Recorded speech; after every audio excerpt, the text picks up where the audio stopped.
Mungu kaumba mume, kaumba mke, akasema wawili hawa wataacha wazazi wao na waishi pamoja.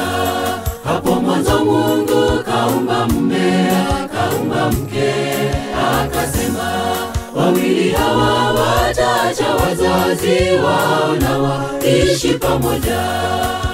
Sasa hawa sio wawili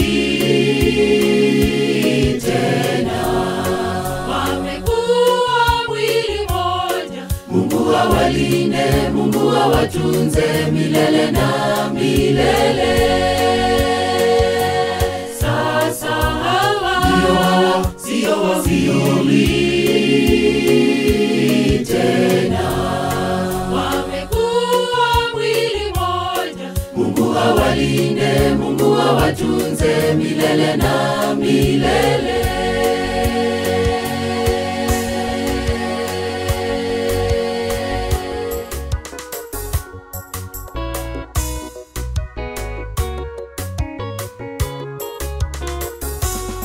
Leo hii twashuhudia hawa wawili kufunga ndoa yao ya maisha, mibaraka izidi kuwa nao milele.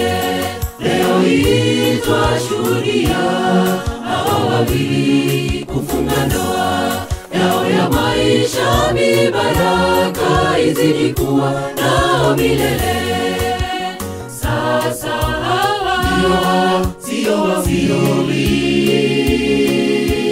tena, wamekuwa mwili mmoja. Mungu awalinde, Mungu awatunze milele na milele. Sasa hawa sio wawili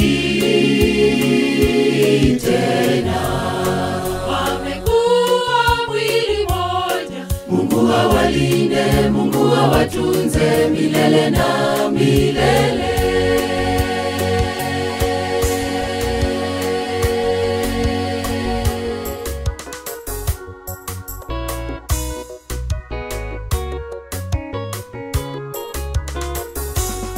Nyumba yenu sasa itayari mkiwa naye Bwana Yesu. Mtu yeyote asije akaivuruga ndoa yenu. Nyumba yenu sasa itayari mkiwa naye Bwana Yesu. Mtu yeyote asije akaivuruga ndoa yenu. Sasa hawa sio wawili tena, wamekuwa mwili mmoja. Mungu awalinde, Mungu awatunze milele na milele. Sasa hawa sio wawili tena, wamekuwa mwili mmoja. Mungu awalinde, Mungu awatunze milele na milele. Sasa hawa sio wawili tena, wamekuwa mwili mmoja. Mungu awalinde, Mungu awatunze milele na milele.